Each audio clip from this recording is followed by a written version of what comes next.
Garjubers di sini, nah kali ini kita akan bahas terkait robot kuno yang pastinya akan berhubungan dengan Ancient Kingdom, God Country, Lunarian, dan banyak hal kuno lainnya yang akan kita bahas di video ini. Nah karena ngomongin hal-hal Ancient seperti ini, tentu saja kita akan masuk ke mega teori.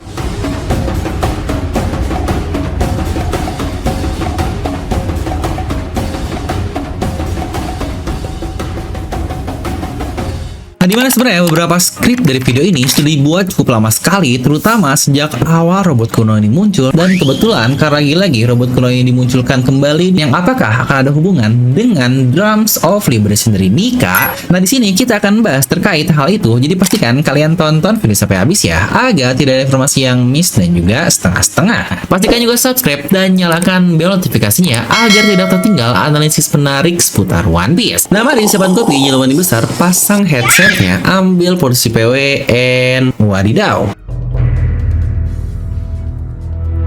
Kali ini kita akan bahas salah satu hal yang sangat misterius sekali di dunia One Piece, yaitu Void Century. Di mana teori ini kita akan membahas Void Century, robot Ancient, dan tentu saja Nika sendiri di bagian akhir. Teori ini pula saya dapatkan inspirasinya dari Arthur Library of Ohara, yang tentu saja akan ada modifikasi dari pemikiran murni saya di channel Devil No Mi. Nah oke, pertama kita akan membahas dulu apa yang sebenarnya terjadi selama abad kekosongan ini. Di mana penemuan baru dari abad tersebut terkait robot yang kita lihat di Pulau Egghead ini, sebuah teknologi masyhur dengan sumber energi yang bahkan tidak diketahui ini ternyata malah diciptakan dari masa lalu. Dimana untuk lokasi dari Ancient Kingdom ini, apakah mungkin juga berlokasi yang sama persis, yaitu Mary Joyce. Dan ingat juga bahwa lokasi dari Mary Joyce ini kemungkinan di waktu yang sangat lama sekali, yang bahkan disebut sebagai negeri para dewa, dan itu pun adalah pemukiman dari Lunarian. Karena seperti fakta yang kita dapatkan, sekitar 200 tahun yang lalu, para peneliti menemukan robot besi raksasa ini dalam keadaan mereka menyerang Mary Joyce. Yang pastinya akan menjadi pertanyaan menarik bagi kita semua.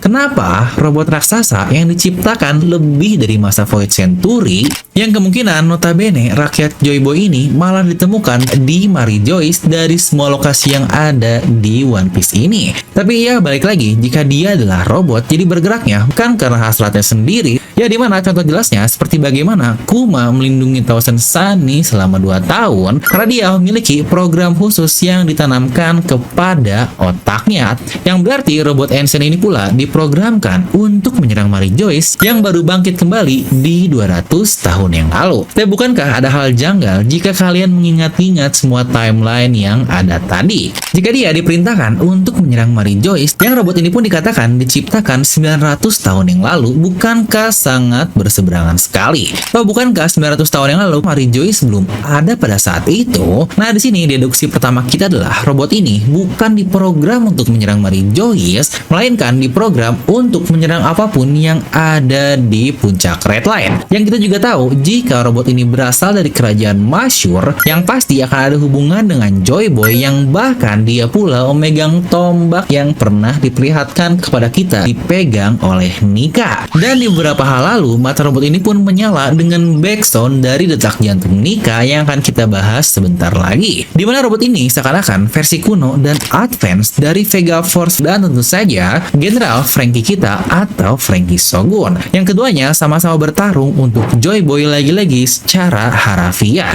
Dan dari keadaan robot yang diilustrasikan dari pikiran Vegapunk di 200 tahun yang lalu, terlihat jika tanduknya sudah hilang sebelah, tetapi tembusan tombaknya tidak terlihat, yang bisa saja memang sudah rusak sejak lama, terutama ketika robot ini perang besar di masa Void Century lalu. Nah selama waktu itu, kemungkinan besar robot ini entah bersembunyi di bawah tanah Mary Joyce kah, atau bahkan dia terjatuh dari Red Line dan tenggelam ke lautan, yang akan menjelaskan kenapa terdapat banyak lumut di tubuhnya. Dimana sebenarnya saya lebih suka opsi yang kedua sih, karena dia harus memanjat Red Line untuk sampai di Mary Joyce agar paralel juga dengan robot lain, yaitu Kuma yang berhasil manjat ke Red Line juga. Tapi sayang sekali, sebelum dia berhasil mengamuk di Mary Joyce sana, robot Ancient ini sudah kehabisan energi dan tidak sempat menghancurkan di puncak sana. Nah, lalu apa sih sebenarnya kota yang pernah ada di puncak Red Line yang bahkan menjadi tujuan dari robot ini? Ya, untuk kali ini pula kita sudah tahu ada sebuah negeri di puncak Red Line, dan itu adalah negeri para dewa atau God Country. Dan ini pula direpresentasikan jika ras Lunarian lah yang tinggal di negeri tersebut. Dikatakan ras Lunarian adalah ras super kuat, bahkan dia pun memiliki sayap besar dan api di tubuhnya, yang bahkan dia pula bisa menciptakan apinya sendiri secara alami, yang notabene Eternal Flame adalah hal nyata bagi ras Lunarian ini. Nah, lalu pertanyaan lanjutannya adalah, seperti kata-kata Vegapunk, apa sebenarnya tujuan robot ini pun kita masih belum tahu. Dimana menurut saya ada dua hipotesa terkait jawaban tujuan tersebut. Robot ini diprogram untuk menyerang puncak Red Line atau mungkin melindungi puncak Red Line dari para penyusup. Tapi jika kita ambil teori pertama, dia diperintah menyerang, berarti bisa dibilang Lunarian adalah musuh dari Joy Boy ini.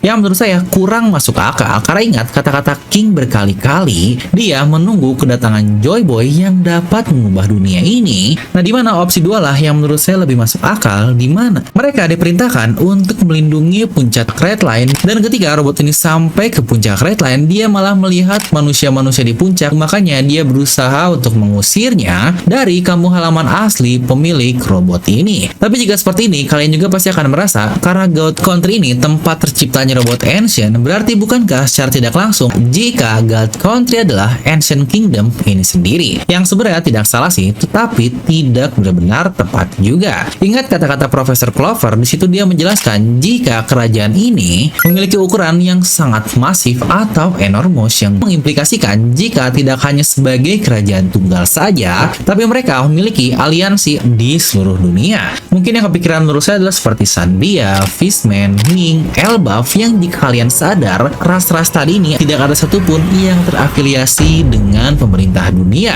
Maka Lunarian bisa saja adalah salah satu aliansi The Great Kingdom tersebut, dan menurut saya God Country ini memegang peranan yang sangat penting dari sisi energi dan bahkan lokasinya dalam kesejahteraan rakyat Ancient Kingdom, yang sebenarnya jika kalian telaah lebih dalam lagi, semua akan sangat masuk akal. Kenapa Ancient Kingdom memiliki teknologi yang sangat advance sekali? Dia menciptakan Pulau Eket yang ditiru dari Ancient Kingdom pun terjadi 900 tahun yang lalu, dan kita tahu Eket ini disebut sebagai pulau 500 tahun masa depan, yang berarti teknologi dari Ancient Kingdom ini sudah melebihi 1 milenial. Di manakah semua hal ini berawal? Ya, satu hipotesa menarik yang didapatkan jika semua teknologi ini berasal dari bulan. Benar, itu pun pernah kita lihat di cover story dari God Enel kan? Bukankah Lunarian berarti orang-orang bulan, yang bahkan mereka pula memiliki sayap? Jadi bisa saja ras Lunarian inilah yang membawa teknologi tersebut ke dalam God Country, yang membuat orang-orang Joy Boy sangat-sangat berpengalaman di sisi teknologinya.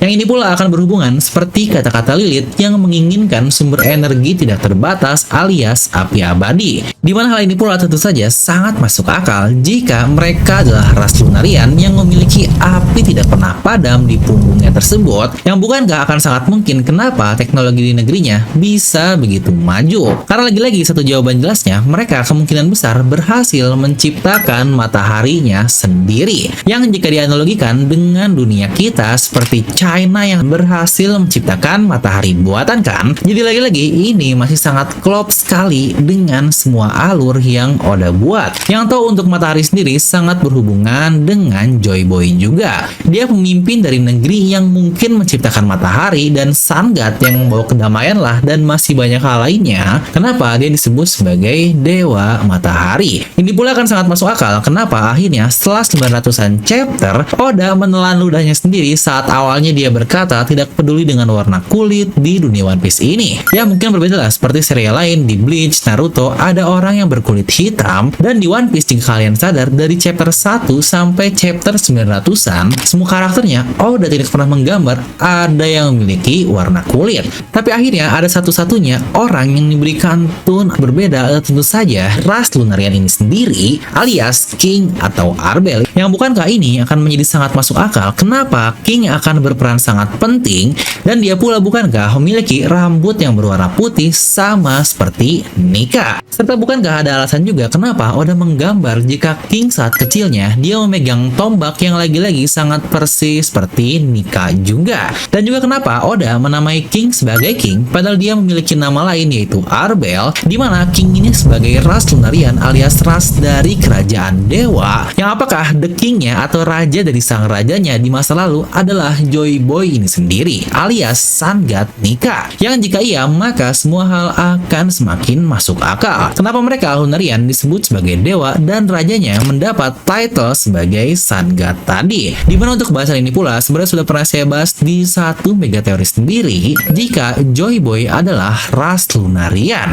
Dan ini juga akan menjelaskan kenapa pohon raksasa yang dikatakan berakar di Fishman Island tersebut terus bertumbuh sampai ke puncak Red Line, yang bahkan itu pun tempat dari God Country ini, yang pohon tersebut kita tahu bernama pohon Hawa atau disebutnya sebagai Sun Tree Eve, yang jika dilihat dari kisah di Alkitab juga Hawa adalah orang yang digoda oleh iblis untuk memakan buah tersebut dari pohon terlarang yang kita kenal di agama saya itu adalah buah huldi. Jadi jika Ancient Kingdom dengan teknologi advance-nya dapat menciptakan buah huldi dalam tanda kutip yang akan kita sebut sebagai buah iblis, lagi-lagi dengan penemuan line X Factor yang dijelaskan Vegapunk, dan jika diingat juga alasan buah iblis ini ada menurut Vegapunk karena impian seseorang di masa lalu tersebut, maka ini akan masuk akal bahwa buah iblis tersebut memang dikembangkan di God Country ini dan pohon Hawa inilah yang membuahi buah iblis ini. Dan ngomong-ngomong terkait pohon ini sendiri, nama asli dari King adalah Arbel, dan Arbel ini memiliki arti sebagai tree atau pohon, yang bukankah itu sangat kebetulan yang terlalu kebetulan. Nah, lalu apa yang membangkitkan robot kuno di Egghead ini? Dimana jika kita lihat dari panel per panel cukup clear ya, adanya Drums of Liberation dari Luffy yang membangkitkan robot tersebut. Tapi pasti yang jadi pertanyaan kita semua, kenapa robot tersebut tidak bangkit sebelumnya saat Luffy versus Lucci, yang bahkan itu pun lebih dekat di Fabio Pass, yang notabene lebih dekat dibandingkan sekarang dari Labo Pass. Dimana sebelum masuk ke jawaban apakah ada hubungannya, kita akan bahas dulu jika sumber energi dari robot ini murni dari Nika alias detak jantungnya, berarti kita akan mendapatkan satu plot hole untuk One Piece di sini. Dimana berarti 200 tahun yang lalu saat robot ini membajak Red Line dan mencoba menyerang Mary Joyce, di situ kemungkinan akan ada orang lain yang berhasil mengawakeningkan buah iblis Gomu Gomu, yang apakah hal itu memungkinkan? Yang sejujurnya memang nggak ada yang nggak mungkin sih, tapi jika kita ingat Oda atau setidaknya One Piece staff lah telah memberikan kita hiatus selama 1 bulan di edisi Road to Love Tale, dimana dijelaskan jika Nika memiliki rentang selama 800 tahun di antara awakening dan awakeningnya, yang maka saya cukup sanksi jika 200 tahun lalu ada seseorang lain yang berhasil mengawakeningkan buah iblis Luffy ini. Karena ingat ya, selama 800 tahun tidak pernah dijelaskan jika tidak ada pemakan lain selain Luffy, tetapi hanya dijelaskan yang berhasil mengawakeningkannya Luffy dan seseorang lagi di era Void Century. Jadi selama 800 tahun tidak ada satupun orang yang berhasil mengawakeningkan. Makanya sifat dasar dari buah iblisnya alias karet lah yang akhirnya mengubah nama buah iblis ini menjadi Gomu Gomu no Mi. Dan jika asumsi dari Road to Love Tale tidak resmi dari Oda, maka kemungkinan 200 tahun yang lalu memang ada pemakan Gomu Gomu no Mi yang berhasil membangkitkan dari Nikanya ini. Tapi dia hanya berhasil sebentar saja sebelum akhirnya robot tersebut pun kehabisan daya dan mati ketika di Mary Joyce. Lagi-lagi bukankah itu adalah hipotesa pertama dan cukup menarik? Dimana kemungkinan kedua adalah kenapa Drums of Liberation Luffy ini yang membangkitkan robot Ancient, tetapi sebelumnya ketika melawan Lucci tidak? Karena sebelumnya ketika dia ditendang oleh Kizaru, disitu pun Luffy berkata dengan sangat jelas, saya perlu melewati barrier sebanyak 2 kali yang saya merasa jika saya akan mati. Nah, apakah jika Luffy sudah akan mati, makanya akhirnya detak jantungnya pun semakin mengeras, yang membuat robot Ancient tersebut akhirnya bisa mendengar suara detak jantungnya dan hidup seperti yang kita lihat. Ya memang sih kemungkinan akan selalu ada, tetapi memang bisa saja sebenarnya tidak ada hubungan apa-apa antara Drums of Liberation tadi dan robot tersebut. Mengingat lagi-lagi menurut saya memang kurang masuk akal juga kok, dari detak jantung doang tanpa adanya energi yang diberikan ke dalam benda tersebut tiba-tiba bisa hidup begitu saja hanya karena mendengar suara. Yang lagi-lagi bukankah itu tidak masuk akal? Ingat, One Piece memang tidak masuk akal, tapi akal bisa masuk. Nah, apakah jangan-jangan sumber energi utamanya yang berupa matahari dari ras Lunarian? Atau apakah sumber daya unik yang dimiliki engineer kita alias Franky lah yang kemungkinan bisa membangkitkan hal ini? Mengingat Vegapunk saja sangat kaget ketika tahu Franky menggunakan cola sebagai sumber energi. Ya lagi-lagi bahasan jika cola adalah sumber energi sudah pernah saya bahas di video terpisah ya, jika kalian penasaran. Nah, jadi itulah mega teori kali ini. Kalian bisa langsung tuliskan pendapat kalian di kolom komentar di bawah. Buat kalian yang membantu support, bantu juga dengan membeli merchandise original dari DNM dan dapatkan potongan khusus untuk penonton YouTube dengan kode voucher yang saya simpan di deskripsi video. Ya, biar sesuai jargon, jangan jadi wibu biasa alias level up your wibunas. Dan seperti biasa, semoga kalian terhibur dengan video ini. Like aja kalian suka, dislike aja kalau suka, jangan lupa untuk subscribe dan juga share ke teman kalian. Gue Develop pamit and I'll see you guys next time.